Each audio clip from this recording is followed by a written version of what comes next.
இந்த நிகழ்ச்சி ஜாய்ஸ் மயர் ஊழியங்களின் நண்பர்கள் மற்றும் பங்குதாரர்களினால் வழங்கப்படுகிறது. வெளியில் நடக்கும் எல்லாவற்றுக்காகவும் கவலைப்படுவதை விட்டு விடுங்கள். உங்களுடைய பொருளாதாரம், உங்கள் பிள்ளைகள், உங்கள் அயலகத்தார், உங்களுக்குள் என்ன ஓடிக்கொண்டிருக்கிறது தெரியுமா?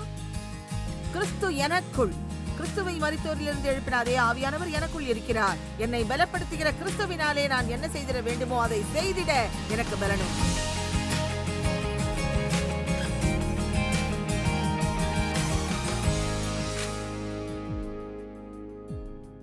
நான் நேற்று ஒரு செய்தி தொடரை துவங்கியுள்ளேன். அதன் தலைப்பு உட்கார், நில், நட, அடுத்து ஓடு. உட்கார், தேவனுடைய இளைப்பாறுதலுக்குள் பிரவேசி. நில், உன் ஊடுருவலுக்காக காத்திருக்கும் போது உன் விசுவாசத்தில் உறுதியாக நில்.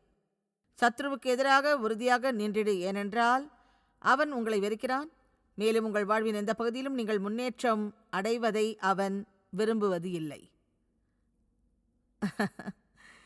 தேவனோடு நடந்திடுங்கள். நீங்கள் உலகத்திற்குள், இங்கு சபைக்குள் கேட்கிற காரியங்களை சுமந்து அங்கு கொண்டு சென்றிடுங்கள். நாம் சபைக்கு சென்றுவிட்டு ஒன்றையும் பெற்றுக்கொள்ளாமல் வெறுமையாய் சபைக்கே செல்லாதவரை போல நடந்து கொள்ளாமல் இருக்க வேண்டும்.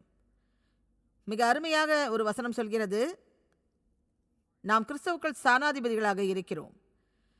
விரிவாக்க வேதம் எனக்கு பிடிக்கும். அதில் நாம் தேவனுடைய தனிப்பட்ட பிரதிநிதிகளாக இருக்கிறோம். இதை சிந்தித்து பாருங்கள். நீங்கள் தேவனுடைய தனிப்பட்ட பிரதிநிதியானவர்கள். அங்கு கூறப்பட்டிருப்பது, உங்கள் மூலமாக தேவன் தமது கோரிக்கைகளை உலகத்திற்கு கூறுகிறார். என்ன ஒரு பொறுப்பு தெரியுமா?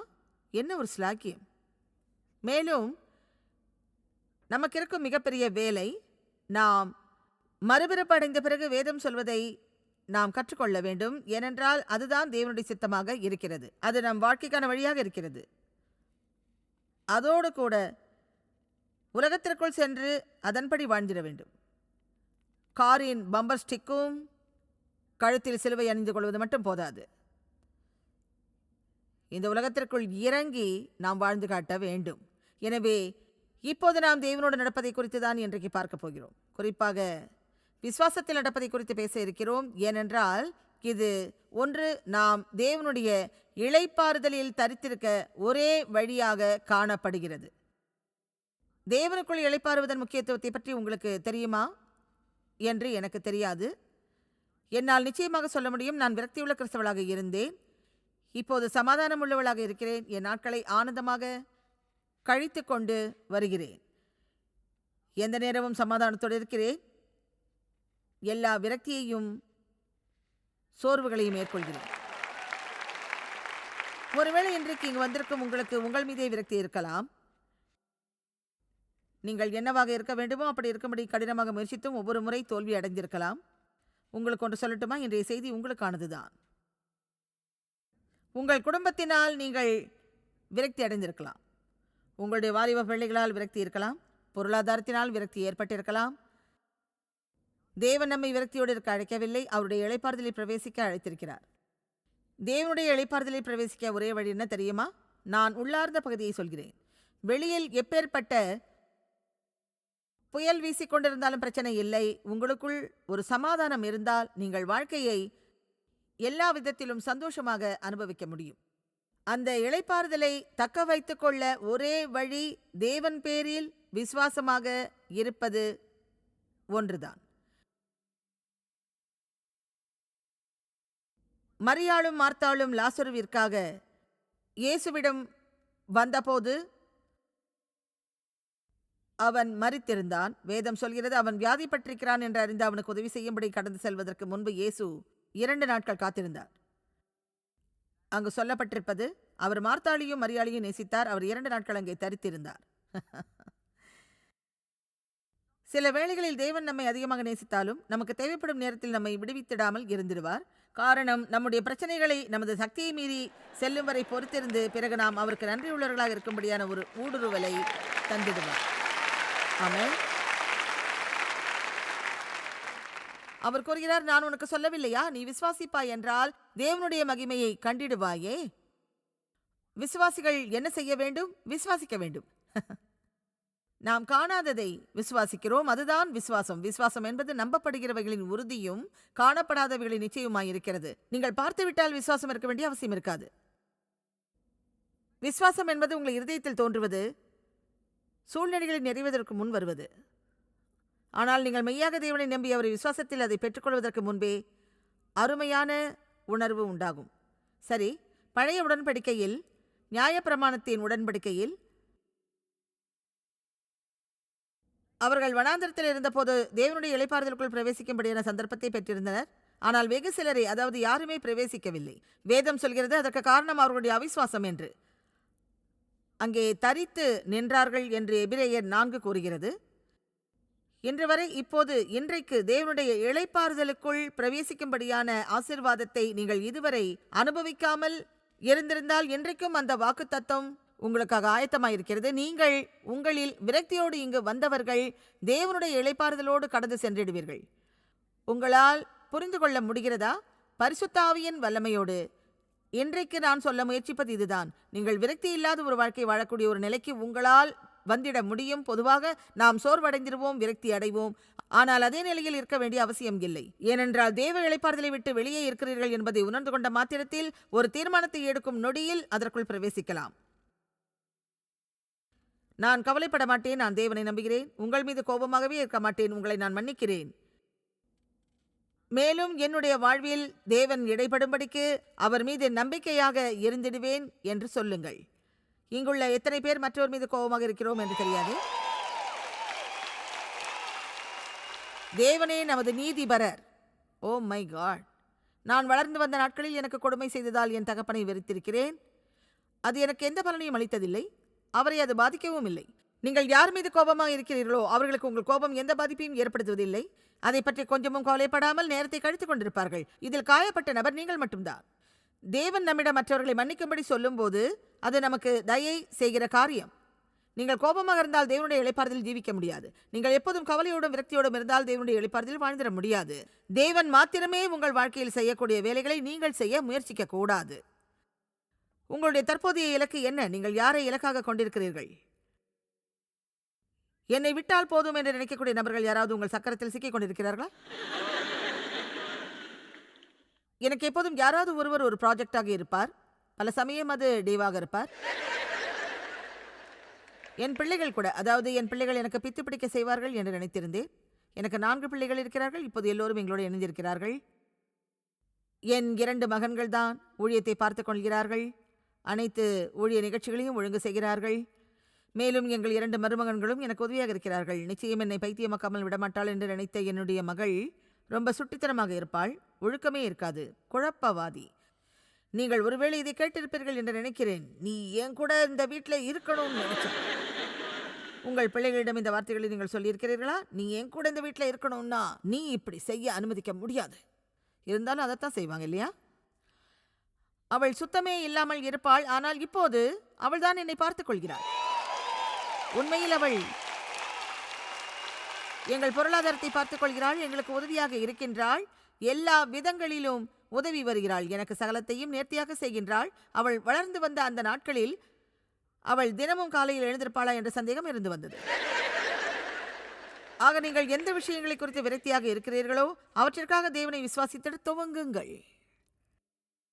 உங்கள் வாழ்க்கையை நீங்கள் சந்தோஷமாக அனுபவிக்க ஒரே வழி தேவனை நம்புவதுதான். மேலும் உங்களுக்கு ஒன்று சொல்கிறேன், நீங்கள் தேவனை நம்பினால் நீங்கள் நினைப்பதை விட வயதான நபரை போன்ற ஒரு தோற்றத்தை பெறாமல் இருப்பது சாத்தியம்.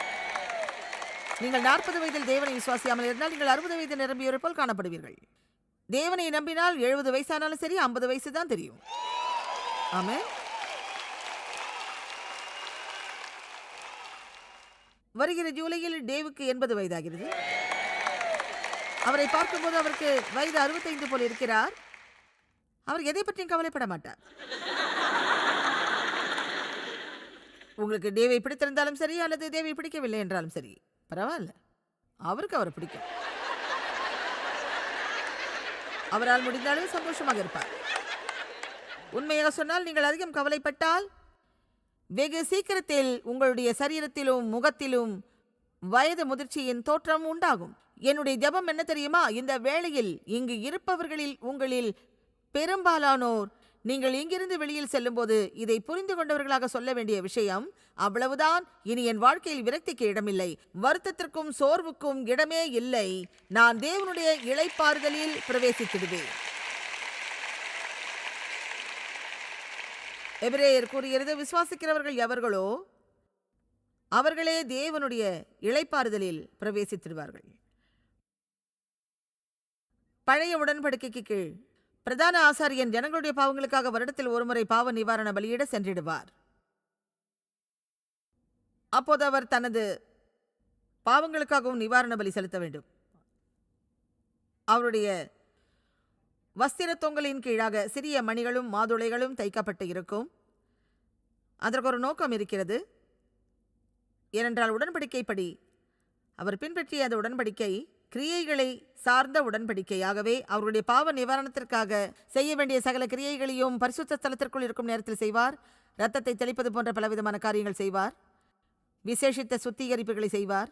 வெளியில் இருக்கும் மக்கள் அவருடைய வஸ்திர தொங்கலில் இருக்கும் மணிகளின் அசைவுகளால் ஏற்படும் ஒலியை கேட்டுக்கொண்டு இருப்பார்கள். அவருடைய கணுக்காலில் ஒரு கயிறு கட்டப்பட்டு இருக்கும். இதை நான் கற்பனையாக சொல்லவில்லை, இது உண்மை. அவருடைய கணுக்காலில் ஒரு கயிறு கட்டப்பட்டிருக்கும். அதனுடைய மறுமுனையை வெளியில் இருக்கும் மக்கள் பிடித்துக்கொண்டு இருப்பார்கள். மணியின் ஒலி நின்றுவிட்டால் அவர் ஏதோ தவறு செய்ததால் மரித்து விட்டார் என்பதை மக்கள் புரிந்து கொள்வார்கள். அவர்களால் அவரை பின்பற்றி உள்ளே செல்லவும் முடியாது. ஏனென்றால் மகா பிரதான ஆசாரியன் மட்டுமே அதில் பிரவேசிக்க கூடும். இவர்கள் மரித்தவரை வெளியே இழுப்பார்கள். மகா பரிசுத்த ஸ்தலத்தில் எந்த நாற்காலிகளும் இருக்காது. பழைய உடன்படிக்கைக்கு கீழ் இளைப்பாற இடம் கிடையாது. ஏனென்றால் அது கிரியைகளை சார்ந்தது. கிரியைகள் கிரியைகள் கிரியைகள். ஓ காட், இயேசு நமக்கு எப்படிப்பட்ட காரியத்தை செய்திருக்கிறார்! தேவனே இரக்கமாகிரும். யூதர்கள் இயேசு சொல்வதை கேட்டபோது அது எப்படிப்பட்ட நற்செய்தியாக அவர்களுக்கு தொனித்திருக்கும் இல்லையா? எல்லாம் முடிந்தது என்று சிலுவையில் சொன்னாரே. என் செய்திகளில் நான் சொல்லியிருக்கிறேன், கிறிஸ்தவம் ஒரு துவக்கத்தில் ஆரம்பமானதல்ல, அது முடிந்தது என்பதில் துவங்கிய ஒன்றாகும். கிறிஸ்துவுக்குள் நாம் யார் என்பதை நாம் அறிந்திருக்க வேண்டும். இந்த பூமியில் ஆதாமுடைய முதல் நாள் வேலை நாளாக இருக்கவில்லை, அது ஓய்வு நாளாகத்தான் இருந்தது. அவன் 6ஆம் நாளில் சிருஷ்டிக்கப்பட்டான். அடுத்து 7ஆம் நாள் ஓய்வு நாளாக இருந்தது. தேவன் 7ஆம் நாளை ஆசீர்வதித்து அதிலே ஓய்ந்திருந்தார். இது மிக சுவாரஸ்யமான ஒன்று. ஆதாம் இளைப்பாறுதலோடு துவங்கினான். அவன் எந்த ஒரு வேலையையும் செய்யவில்லை. நாமும் அதை புரிந்து கொள்ள வேண்டும். நம்மை நாமே மாற்றிக்கொள்ள நாம் அதிக கடினமாக உழைக்கும்படி தேவன் நம்மை அழைக்கவில்லை. அதனால் நாம் நல்லவர்களாக மாறப்போவது இல்லை. அதனால் அவருடனான ஐக்கியத்தின் நிறைவாக நாம் நல்ல கிரியைகளை செய்கிறவர்களாக காணப்படுவது நிச்சயம். நல்லவர்களாக இருக்க கடினமாக முயற்சிப்பதால் நாம் நல்லவர்களாக இருக்க முடியாது. நம்மை மாற்றிக்கொள்ள முயற்சித்தாலும் அது முடியாது. இயேசுவே நமது பிரதான ஆசாரியர்.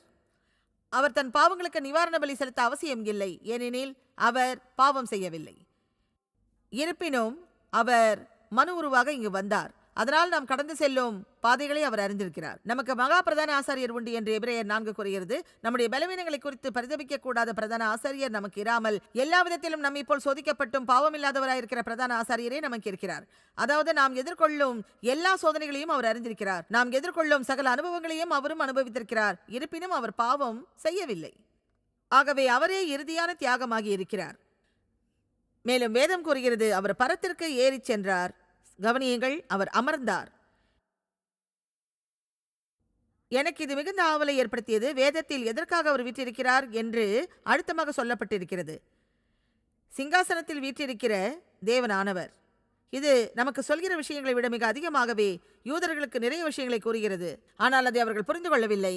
இன்றைக்கு நான் விளக்கமாக சொல்கிறேன். பழைய உடன்படிக்கைக்கு கீழாக மகா பரிசுத்த ஸ்தலத்தில் நாற்காலிகள் கிடையாது. அவர்களுக்கு ஓய்வெடுக்க அங்கே இடம் இல்லை, ஓய்வெடுக்க வாய்ப்பு இல்லை. ஆனால் இப்போது இயேசு வீற்றிருக்கிறார். வேதம் சொல்வது இதுதான், அவர் வீற்றிருந்தார். அதாவது அது எப்படி இருந்திருக்கும் தெரியுமா? இதற்கு நாம் ஹல்லேலூயா பாடலை பாடிட வேண்டும். முன்பு ஹல்லேலூயா ஹல்லேலூயா ஹல்லேலூயா ஹல்லேலூயா, அவர் உட்கார்ந்து விட்டார், எல்லாம் முடிந்தது, ஹல்லேலூயா ஹல்லேலூயா, என்னால் சந்தோஷமாக சொல்ல முடியும், நான் கிறிஸ்தவன். நான் சிறந்த பாடகி அல்ல, அதனால்தான் இங்கு பாடும்போது எனக்கு மைக்கே கொடுக்கல. ஆனால் சிறப்பான செய்தி இது ஒன்றுதான். எபேசியர் 1:21 வேதம் சொல்கிறது, நாம் அனைவரும் கிறிஸ்துவுக்குள் அவருடனே கூட உன்னதங்களில் உட்கார்ந்திருக்கிறோம். கிறிஸ்துவுக்குள் இருப்பதை பற்றி நீங்கள் புரிந்து கொண்டீர்களா? அவருக்கு எல்லாம் இருந்தது, உங்களுக்கும் இருக்கிறதா? சரி, கிறிஸ்துவுடனே கூட உட்கார்ந்திருக்கும் அந்த சாதகமான இடத்திலிருந்து நமது வாழ்க்கையை துவங்கலாம். அதற்கர்த்தம் நாம் செய்கிற எந்த ஒரு காரியத்தையும் நம்மால் செய்ய முடியும். தேவனுடைய இளைப்பாறுதலுக்குள் பிரவேசித்தவர்களாய் செய்திடலாம். தேவன் நமக்கு கொடுக்கிற இளைப்பாறுதல் இயற்கைக்கு அப்பாற்பட்ட இளைப்பாறுதல். வேலைகளிலிருந்து கிடைக்கும் ஓய்வல்ல, ஆனால் வேலையில் ஒரு இளைப்பாறுதல். வேறு விதமாய் சொன்னால், அதாவது நேற்றிலிருந்து துவங்கி இது என்னுடைய 3வது முறையாக இருக்கிறது. அதாவது என்னுடைய சரீரம் சோர்வாக இருக்கிறது, ஆனால் உள்ளான மனிதன் புதுப்பிக்கப்பட்டு இருக்கிறான். அதற்கு காரணம், நான் உள்ளான மனிதனில் ஜீவனோடு இருக்கின்றேன். என்னுடைய வெளிப்புற மனிதன் கொஞ்சம் சோர்வாய் உணர்ந்தாலும் நான் வீட்டிற்கு போகிற நேரத்தில் சோர்வாக இருக்கக்கூடும். என் இரவு உணவை எடுக்கும்போது நான் சோர்ந்து ஆனால் உள்ளாக, சபையோரே நீங்கள் உள்வாங்கிக் கொள்ளுங்கள், உங்களுக்குள் அந்த ஜீவன் இருக்க வேண்டும். அப்போஸ்தலனாகிய பவுல் சொல்கிறார், எங்கள் புறம்பான மனுஷனானது நாளுக்கு நாள் அழிந்தும் உள்ளான மனுஷனானது நாளுக்கு நாள் புதிதாக்கப்படுகிறது. ஆமேன். இன்னும் 4 மாதங்களில் எனக்கு 77 வயதாகிவிடும். ஆனால் இன்னமும் நான் உள்ளாக புத்துயிரோடு காணப்படுகிறேன். ஆமேன். உள்ளான மனுஷனில் நடக்கும் காரியம் மிக முக்கியமானது. வெளியே நடக்கும் எல்லா காரியங்களை குறித்தும் அதிகம் கவலைப்படுவதை விட்டுவிடுங்கள். உங்கள் பொருளாதாரங்கள், உங்கள் பிள்ளைகள், உங்கள் பக்கத்து வீட்டுக்காரர்கள், உங்களுக்குள் என்ன ஓடிக்கொண்டிருக்கிறது? கிறிஸ்து எனக்குள், கிறிஸ்துவை மரித்தோரில் இருந்து எழுப்பின அதே ஆவியானவர் எனக்குள்ளும் இருக்கிறார். என்னை பலப்படுத்துகிற கிறிஸ்துவினாலே நான் என்ன செய்திட வேண்டுமோ அதை செய்திட எனக்கு பலன் உண்டு. ஆனால் எல்லா காரியங்களும் உட்கார்ந்திருக்கும் நிலையை மனதில் கொண்டு செயல்படுத்த வேண்டியது மிக அவசியம். மைக், கொஞ்சம் இங்கே சீக்கிரம் வர முடியுமா? உங்களுக்கு தெரியும், நானே இதை செஞ்சுக்குவேன், ஆனால் இப்போ இந்த மாதிரிலாம் செய்யறது கிடையாது. கொஞ்சம் படுங்க பிரதர். எனக்கு இருக்கும் வல்லமையை பாருங்கள். கிறிஸ்துவிடம் வருகிற ஒவ்வொரு மனிதனும் இப்படிப்பட்ட நிலையில்தான் வருகிறார். முடிந்தது, என்னால் முடியாது. என்னோட வாழ்க்கையில எதையுமே என்னால் சரி செய்ய முடியாது. இயேசுவே, உம்மால் எனக்குள் ஏதாவது மாற்றம் கொண்டு வர முடிந்தால் இதோ இருக்கிறேன். நம்மால் இப்படி சொல்ல முடியும் என்றால் சிறப்பான மாற்றத்தை பார்க்க முடியும். நான் சொல்ல வருவது, இந்த சூழ்நிலையில், அதாவது இந்த மனப்பான்மை இருக்க வேண்டும். தேவனே, என்னால் முடியாது, உம்மால் கூடுமானால் என்னை விட்டுக் கொடுக்கிறேன். ஒரு குழந்தையை பற்றி யோசித்து பாருங்கள். இப்படித்தான் அவர்கள் நடந்து கொள்வார்கள்.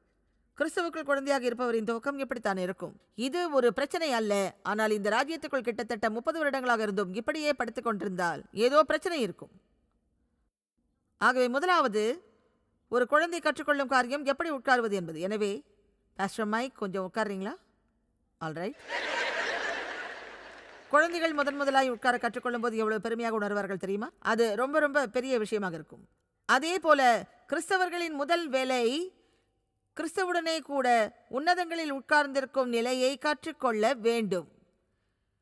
இன்று இதை புரிந்து கொள்கிறீர்களா? என்ன வித்தியாசமா பார்க்காதீங்க.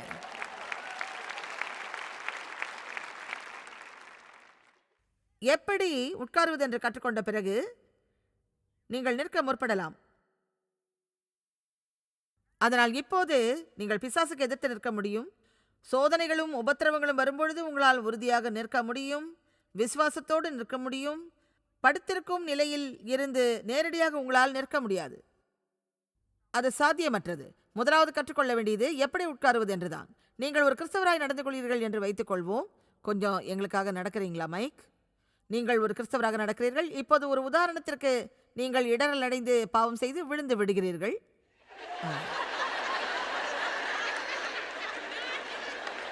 ஓகே, இப்போது என்ன நடக்கும்? மறுபடியும் முதலாவது எழுந்து உட்காராமல் அவரால் எழுந்து நிமிர்ந்து நிற்க முடியாது.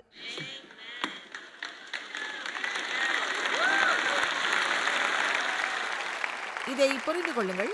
இதற்கு என்ன அர்த்தம் என்றால், நீங்கள் இடறி பாவத்தில் விழும்போது நீங்கள் மீண்டும் எழுந்து தேவனோடு உங்களுடைய நடையை புதுப்பித்திட நீங்கள் முதலாவது தேவனுடைய இளைப்பாறுதலுக்குள் பிரவேசித்திட வேண்டும். புரிகிறதா? புரிந்து கொள்ளுங்கள். புரியுதா? நீங்கள் கிறிஸ்தவத்தை பிரதிபலிக்கும் அளவுக்கு பூரணராக இல்லை என்று உங்களை குறித்த ஒரு கோபத்தோடு நீங்கள் வாழ்ந்து கொண்டிருக்க முடியவே முடியாது. ஓகே, இப்போ நீங்க நடக்கணும். அடுத்து உங்க ஓட்டத்தை ஓடுங்க. நல்லா ஓடுறீங்க.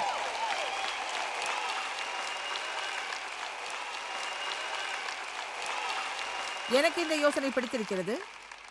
நீங்கள் ஒரு விசுவாசியாக நடக்க துவங்கி இருந்தும், நீங்கள் தேவனுக்காக செயல்படுகிறவர்களாக இந்த பூமியில் அவரை பிரதிபலிக்கும் பிரதிநிதியாக இருந்தும் நீங்கள் விசுவாசத்தில் நடப்பீர்கள். கிறிஸ்து நடந்தது போல் நடப்பீர்கள்.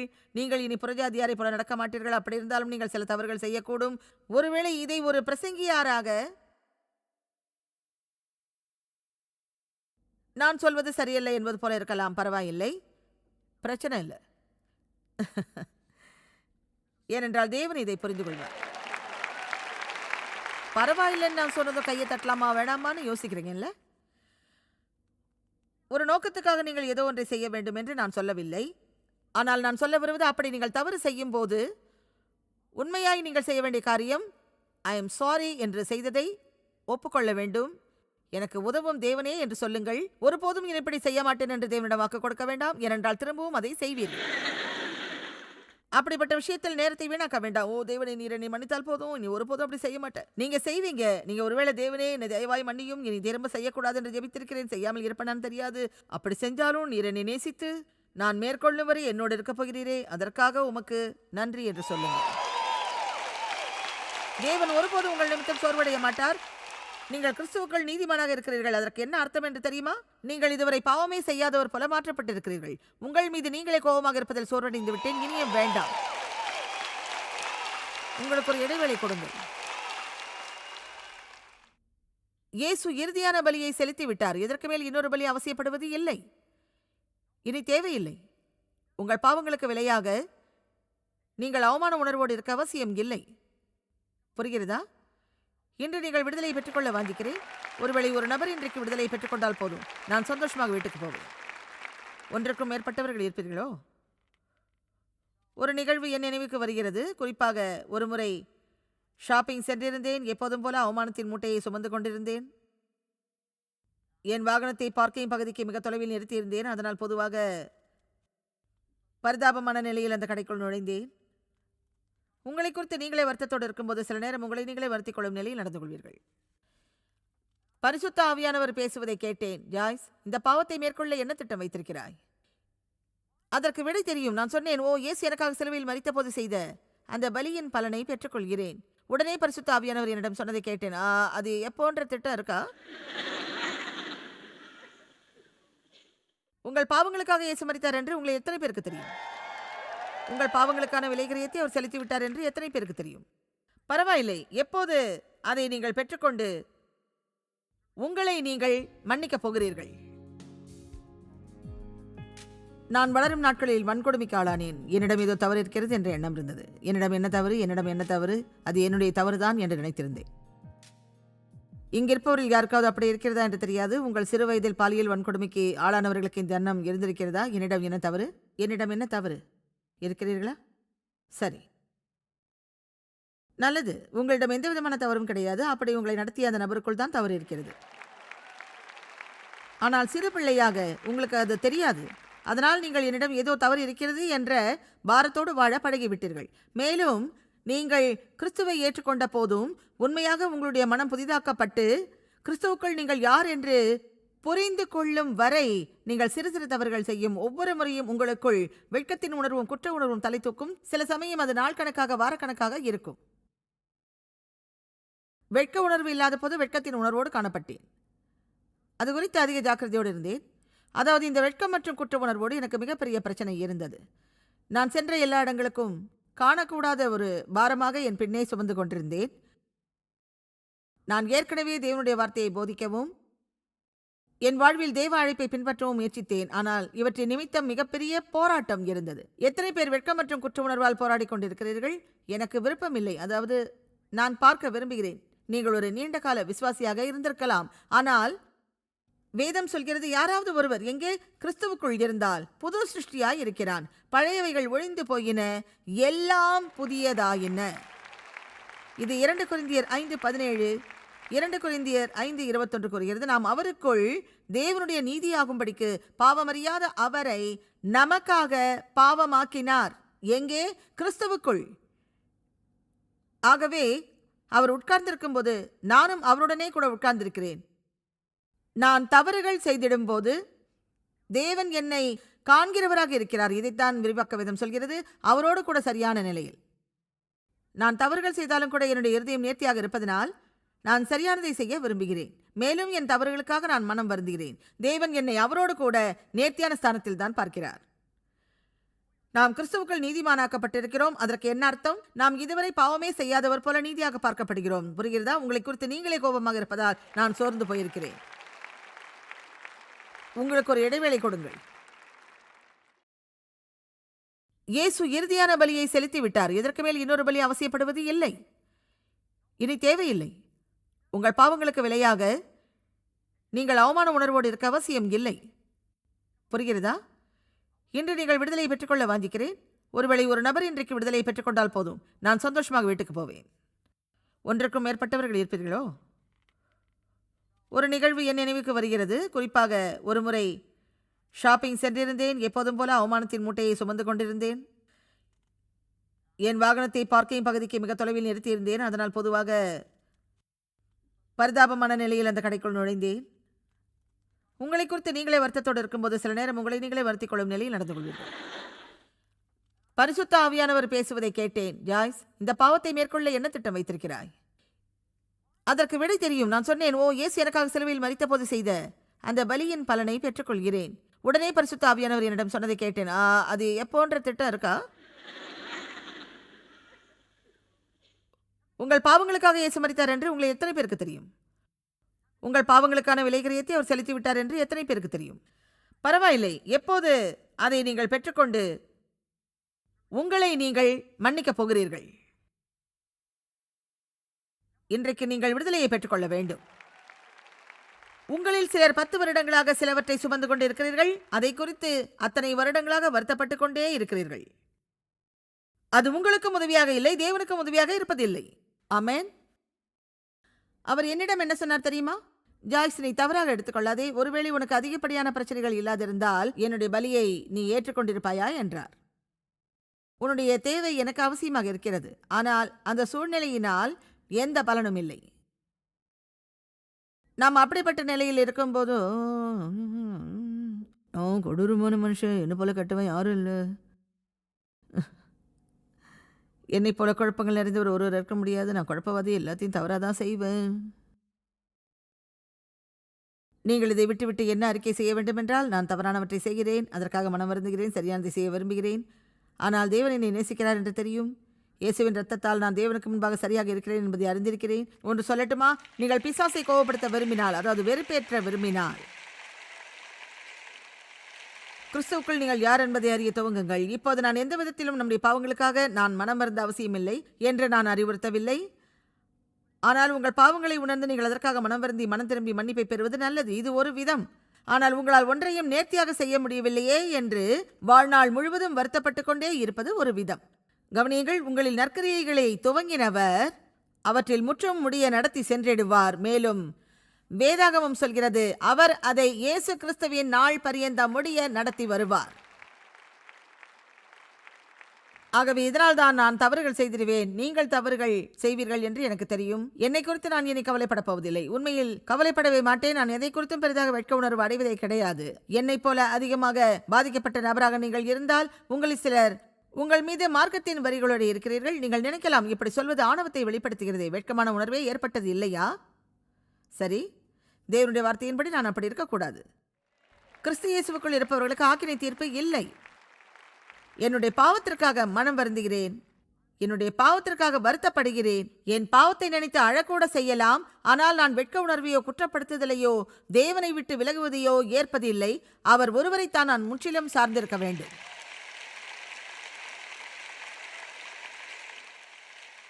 ஏன் என்று தெரியுமா? இதை சொல்வதில் எனக்கு உடன்பாடில்லை. ஆனால் உங்கள் சுபாவத்தை கண்டு தேவன் ஆச்சரியப்படுவதில்லை.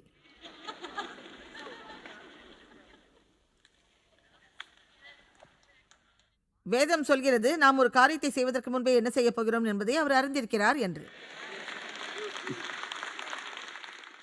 எரேமியாவிடம் அவர் என்ன சொன்னார்? நான் உன்னை தாயின் வயிற்றில் உருவாக்கும் முன்னே உன்னை அறிந்தேன். நான் உங்களுக்கு சொல்லுவது என்னவென்றால், தேவன் உங்களிடம் உன்னை அறிந்தேன் என்றால் அதற்கர்த்தம் அவருக்கு உங்களுடைய பெயர் தெரியும் என்பதல்ல, உங்களை தெரியும்.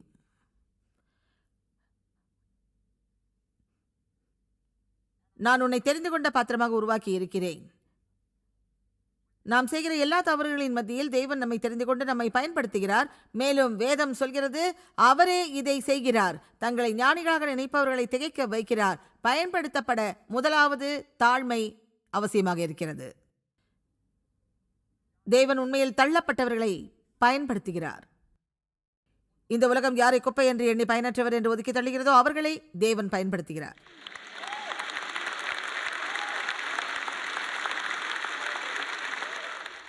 நான் செய்கிற இந்த காரியத்தை செய்வதற்கு எப்படி சாத்தியமானது என்று நிச்சயம் புரிந்து கொள்ள முடியாத ஒரு விஷயமாகும்.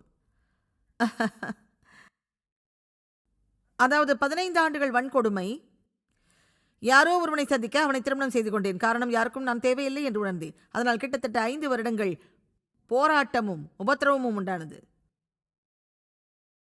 நான் ஒருவேளை கல்லூரி செல்ல விரும்பியிருந்தாலும் எனக்கு அது சாத்தியமாக இருக்காது. அப்போது என் தகப்பனாரின் வீட்டை விட்டு வெளியேற விரும்பினேன். ஒரு வேலை கிடைத்தால் போதும், இங்கிருந்து போய்விடலாம், என்னை நானே பார்த்துக் கொள்ளலாம், யாரும் என்னை மறுபடி துன்படுத்த முடியாது என்றிருந்தேன். என்னுடைய ஆசிரியர்கள் எனக்கு இருந்த எழுதும் திறமையை கண்டறிந்தார்கள். அதனால் எனக்கு ஜேர்னலிசம் படிக்க ஸ்காலர்ஷிப் கிடைக்கும்படி முயற்சிக்க ஊக்குவித்தார்கள். ஒன்று தெரியுமா, எனக்கு எழுதுவதற்காகவே படிக்கும் கல்வி கிடைக்கவில்லை. ஆனால் நான் 135 புத்தகங்களை எழுதியிருக்கிறேன்.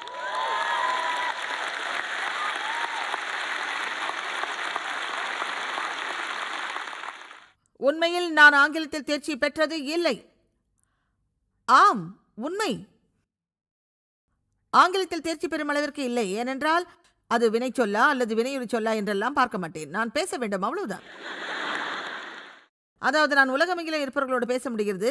நான் அந்நிய மொழியை கற்றது கிடையாது. ஆனால் நான் 132 பாஷைகளை பேசுகிறேன். என்னுடைய செய்திகள் அனைத்தும் மொழிபெயர்க்கப்படுகின்றன என்பதை சொல்கிறேன். அவை சுமார் 100க்கும் அதிகமாக மொழிபெயர்க்கப்படுகிறது. இங்கே நீங்கள் அப்படி செய்கிறீர்களா? புரிந்ததா? என்னுடைய செய்திகள் மொழிபெயர்க்கப்படுகின்றன. இது இன்றைக்கு இங்கு நான் பேசுவதை 132 மொழிகளில் உலகமெங்கிலும் இருக்கிறவர்கள் பார்க்க முடியும். மேலும் அதனால் என்னிடத்திலிருந்து பிசாசு எடுத்துக்கொள்ள நினைத்த காரியங்களை பற்றி நீங்கள் புரிந்து கொள்ள வேண்டும் என்று நான் விரும்புகின்றேன். அவைகளை தேவன் பல மடங்காக பெருக செய்து எனக்கு திருப்பி கொடுத்து கொண்டே இருக்கின்றார். அதே காரியங்களை அவர் உங்களுக்கும் செய்வார். ஆமென். ஹல்லேலூயா. ஒன்றை புரிந்து கொள்ளுங்கள், குற்றப்படுத்துதலை நான் மேற்கொண்ட பிறகுதான் என்னால் துரிதமாக ஓட முடிந்தது. நான் சொல்வதை தயவு செய்து கேளுங்கள். உங்கள் உணர்வுகளில் உங்களுக்கு என்னால் உதவ முடியாது, அது உண்மைதான். ஆனால் உங்களுடைய அறிக்கைகளில் நீங்கள் கவனம் செலுத்த முடியும். நான் சொல்கிறேன், எனக்கு அவசியமாக இருந்தது, அதாவது மில்லியன் தடவை சொல்லியிருப்பேன், நான் கிறிஸ்துவுக்குள் தேவனுடைய நீதியாக இருக்கிறேன் என்று. இப்போதும் ஒவ்வொரு நாளும் சொல்கிறேன், நான் கிறிஸ்துவுக்குள் தேவனுடைய நீதியாக இருக்கிறேன். அது மாத்திரமல்ல, இதையும் சொல்கிறேன், நான் வெட்க உணர்வோடு இருந்தால் எனக்கு கவலை இல்லை. நான் வெட்கப்படுவதை அறிந்திருக்கிறேன். சில சமயம் உங்களுடைய உணர்வுகளை பார்த்து நீங்கள் பேசுங்கள். அவற்றிடம் நீ என்னை ஆளுகை செய்ய முடியாது, நீ எனக்கு எஜமானாக இருக்க முடியாது, நான் உணர்ச்சியின் தளத்தில் வாழ்பவள் அல்ல, நான் காண்பதை சார்ந்து வாழ்வது இல்லை, நான் விசுவாசமுடைய நபர், நான் தேவனுடைய வார்த்தையின்படி நடக்கிறேன் என்று சொல்லுங்கள். எனவே உங்களுடைய உணர்வுகள் என்ன சொன்னாலும் சரி, வேதம் சொல்கிறது தேவன் உங்களை நேசிக்கிறார். ஆம், நேசிக்கிறார். நீங்கள் என்ன நினைத்தாலும் சரி, வேதம் சொல்கிறது தேவன் உங்கள் வாழ்க்கைக்கு என்று ஒரு நல்ல திட்டத்தை வைத்திருக்கிறார். அதனால் தேவன் உங்கள் வாழ்க்கையில் ஒரு நல்ல திட்டத்தை கொண்டிருக்கிறார். புரிகிறதா? உங்களுடைய உதடுகளை தேவனோடு இணங்கி போகும்படி செய்யுங்கள். பிசாசோடு இணங்கி போவதை விட்டுவிடுங்கள். அப்போது உங்கள் வாழ்வில் மேலான காரியங்கள் நடப்பதை உங்களால் பார்க்க முடியும். தேவனுக்குள் இளைப்பாறுதல் என்ற ஸ்தலத்தில் இருந்து எல்லா காரியங்களை செய்வது மிக அருமையான ஒன்றாக நிச்சயமாக அமையும். ஆனால் உங்களுக்காக தேவனுடைய இளைப்பாறுதல் தங்கியிருப்பதை கற்றுக்கொள்ளாதவரை உங்கள் வாழ்வின் எந்த பகுதியிலும் நீங்கள் இளைப்பாறுதலோடு இருப்பது சாத்தியம் அற்றது.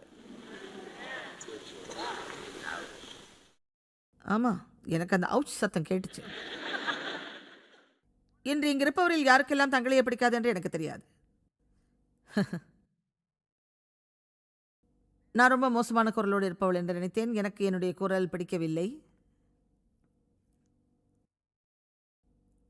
எனக்கும் தான்.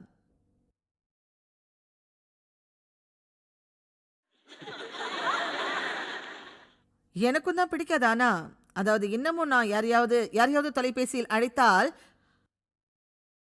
அவர்கள் என்ன சொல்வார் தெரியுமா? Yes sir. நான் யாரை கூப்பிட்டாலும் சரி அவங்க இதைத்தான் சொல்லுவாங்க. Yes sir. என்னை குறித்து எனக்கு பாதுகாப்பான உணர்வு இல்லாத போது இதை கேட்டால் எனக்கு வருத்தம் இருந்தது. ஆனால் இப்போது தமாஷாக இருக்கிறது என்று நினைக்கிறேன். ஒரு முறை நான் அழகு நிலையத்தை தொடர்பு கொண்டேன் ஃபேஷியல் பண்ணும்படி.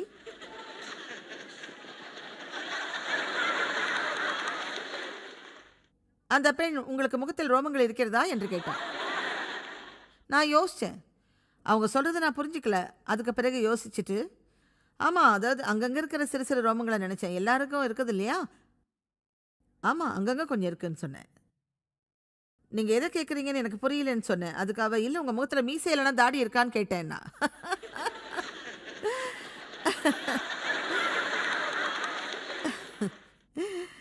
கவனியுங்கள், இந்த மாதிரி விஷயங்களை கேட்கும்போது அதை நினைத்து சிரிப்பது நன்றாகத்தானே இருக்கும். அதை விட்டுவிட்டு எதற்காக வேதனைப்பட்ட குற்ற உணர்வோடு இருக்க வேண்டும்?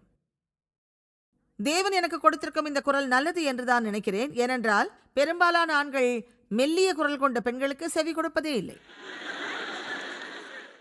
அதாவது ஒருவேளை நான் இங்க என்ன பேசும்போது தேவனை துதித்திடுங்கள், இயேசுவை துதித்திடுங்கள், ஹல்லேலூயா.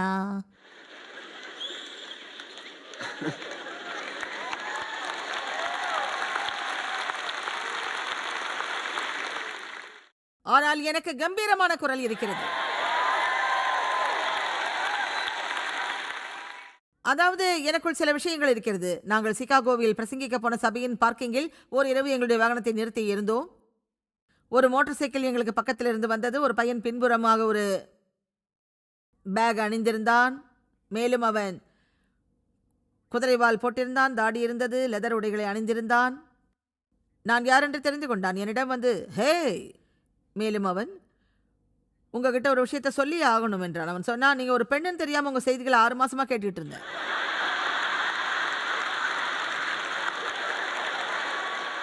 அதை நான் ரேடியோவில் பேசிக்கொண்டிருந்த நாட்கள். அவன் சொன்னான், ஒரு பெண் என்னிடம் சொல்லும் விஷயங்களை நான் கேட்டிருக்கவே மாட்டேன். ஆனால் நீங்கள் ஒரு பெண் என்பதை நான் புரிந்து கொள்ளும் போது இவற்றை மறுக்க முடியாத அளவுக்கு என்னுடைய வாழ்க்கையில் மாற்றங்கள் ஏற்பட்டு விட்டது என்றான்.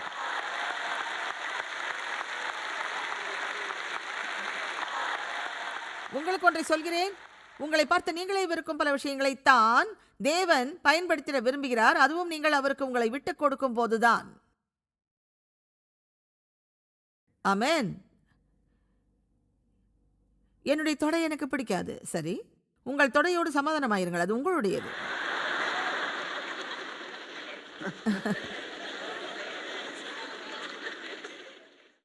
நான் தீர்மானித்தேன், என்னோடு நான் இனி போராடப் போவது கிடையாது.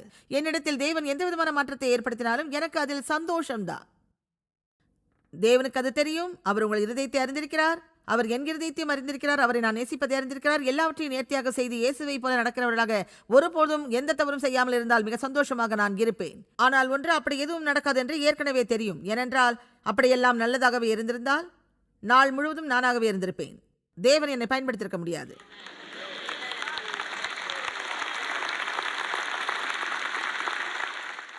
நம்மை தாழ்மையோடு வைத்துக்கொள்ள தேவன் சில பலகீனங்களை நம்மில் விட்டு வைக்கிறார். இதுவரை என்னுடைய செய்தியின் ஒரு வார்த்தை கூட நான் பிரசங்கிக்கவில்லை. ஆனாலும் சரியாதான் போகுதுன்னு நினைக்கிறேன். எனக்கு தெரியல.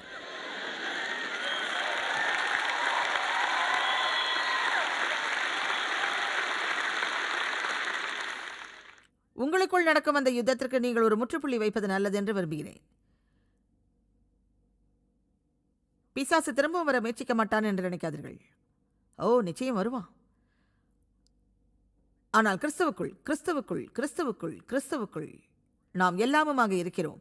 எல்லாம் கிறிஸ்துவுக்குள் உள்ளது, நம் சுயமாக ஒன்றுமில்லை. இதை நீங்கள் நினைவில் கொண்டிருக்கும் வரைக்கும் உங்கள் மூலமாக தேவன் மேலான வல்லமையான காரியங்களை செய்வார். புரிகிறதா? நான் நினைக்கிறேன் இன்னும் சில நிமிடங்களில் நாம் மறுபடியும் அந்த வார்த்தையிலிருந்து சிலவற்றை பகிர்வோம். நீங்கள் உங்களை குறித்த காரியத்தில் தேவனுடைய இளைப்பாறுதலில் பிரவேசிக்க விரும்பினால் இப்போது எழுந்து நிற்கும்படி விரும்புகிறேன்.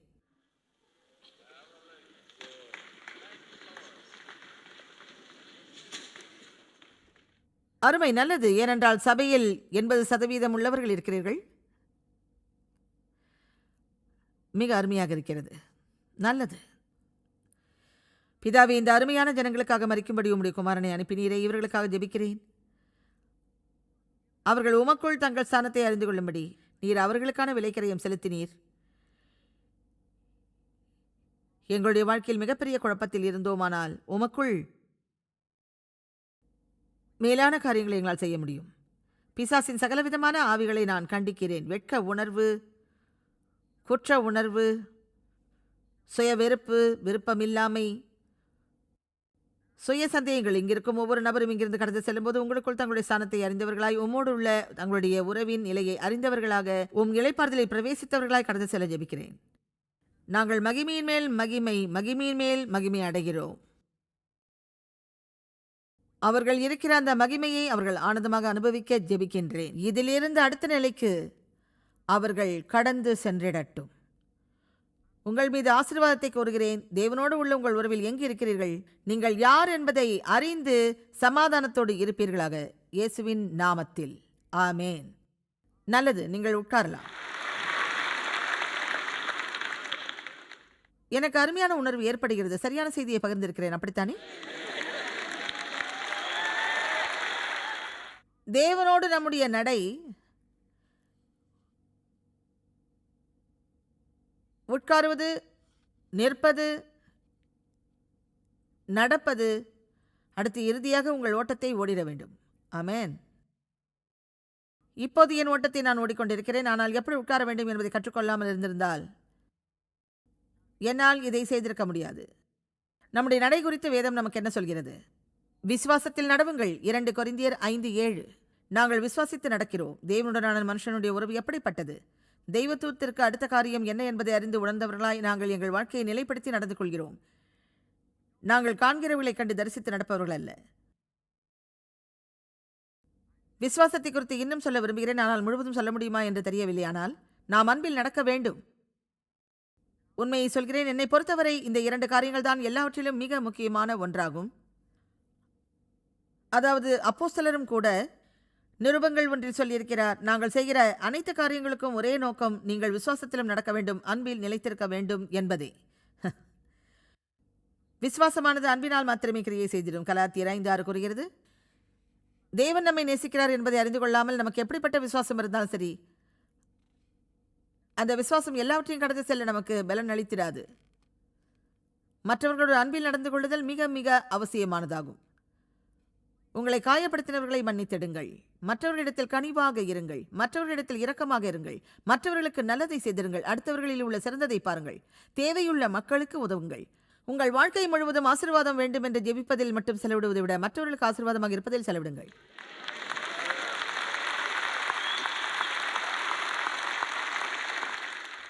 கிறிஸ்து நடந்ததைப் போல நடந்து கொள்ளுங்கள். தேவனை பிரியப்படுத்தும்படி நடந்திருங்கள். 1 தெசலோனிக்கேயர் 4:1 கூறுகிறது. கொலேசியர் 3:6 மற்றும் 7 கூறுகிறது, உலகத்தாரை போல நடந்து கொள்ளாதீர்கள். இந்த இடத்தில் ஒரு நொடி நின்று இதை யோசிக்க வேண்டும். அதாவது நாம் உலகத்தில் இருக்கிறோம், ஆனால் நாம் உலகத்திற்கு உரியவர்கள் அல்ல. நான் நிலையாக எழும்பி நிற்க வேண்டிய காலம் இது. புரிந்ததா? நாம் சிறப்பானவர்களாக நடந்து கொள்ள வேண்டிய சமயம் இது. உலகத்தாரை போல நடந்து கொள்ளும் சுபாவத்தை விட்டுவிட வேண்டும். வேதம் கூறுகிறது, நீங்கள் அவர்களை விட்டுவிட்டு அவைகளை களைந்து போடுங்கள். அதாவது இதற்கு அர்த்தம் நாம் மற்றவர்களை விட சிறப்பானவர் என்ற பெருமையான எண்ணம் கொண்டவர்கள் என்பதல்ல, அல்லது அவிசுவாசிகளுக்கும் எந்தவித சம்பந்தமும் இல்லை என்பதல்ல. நாம் ஒருபோதும் அதிக நெருக்கமாக கூடாது. அவிசுவாசிகளோடு நெருங்கிய நண்பர்களாக இல்லாமல் அவர்களோடு நட்புறவு கொண்டிருக்கலாம். அவர்களுக்கு நாம் அன்பை வெளிப்படுத்த வேண்டும். அப்படி செய்யாவிட்டால் நாம் கிறிஸ்துவை வெளிப்படுத்துகிறவர்களாக இருக்க மாட்டோம். ஆனால் நாம் அவர்களைப் போல மாற முடியாது. நான் எப்போதும் சொல்வதுண்டு, நீங்கள் அவிசுவாசிகளோடு ஐக்கியம் கொண்டிருப்பது எதுவரை என்றால் அவர்களுக்குள் ஒரு தாக்கத்தை ஏற்படுத்தும் வரையே. ஆமென். நாம் அனைத்து அவிசுவாசிகளையும் ஒதுக்கி வைத்துவிட்டு நமக்கு தெரிந்த இந்த சிறிய கிறிஸ்தவ கூட்டத்தோடு ஐக்கியமாக இருந்து விட்டால் இந்த உலகத்தின் கதி என்னவாகும்? நீங்கள் வேலை செய்யும் இடத்தில் இன்னும் 2 கிறிஸ்தவர் இருக்கிறார்கள். நீங்கள் 3 பேர் மட்டும் எந்நேரமும் ஒன்றாக இருப்பீர்கள் என்று வைத்துக் கொள்வோம். அதனால் நீங்கள் மற்ற யாருக்கும் உதவ முடியாது. அப்படிப்பட்ட நிலையில் அவர்கள் என்ன செய்வார்கள் என்றால், அவர்கள் நம்மை விட சிறந்தவர்கள் என்று நினைப்பதாக யோசிப்பார்கள். அது கூடாது. ஆக இந்த உலகத்தில் எப்படி இருக்க வேண்டும் என்று நாம் கற்றுக்கொள்ள வேண்டும். அவர்களைப் போல இருக்கக்கூடாது. சில நிமிடங்களுக்கு உங்களுடைய தாய் போல நடந்து கொள்கிறேன். உலகத்தாரைப் போல நீங்கள் உடை அணிந்திருக்க கூடாது.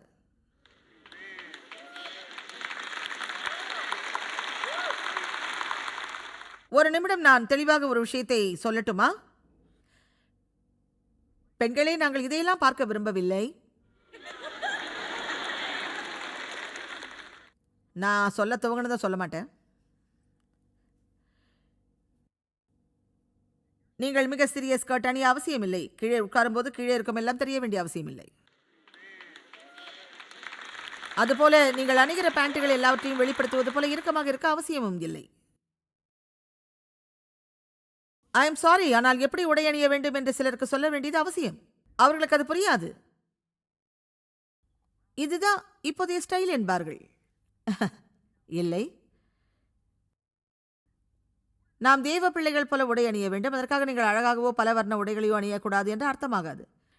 நீங்கள் அழகாக உடை அணியலாம், ஆனால் அது உங்களை சுற்றியிருப்பவர்களை சோதனைக்கு உட்படுத்துவதாக இருக்கக்கூடாது.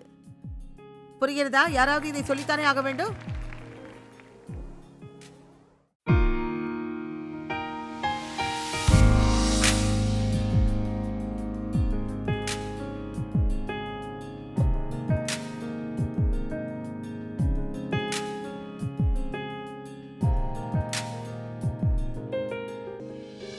இந்நிகழ்ச்சி ஜாய்ஸ் மேயர் ஊழியங்களின் பங்குதாரர்கள் மற்றும் நண்பர்களினால் வழங்கப்படுகிறது.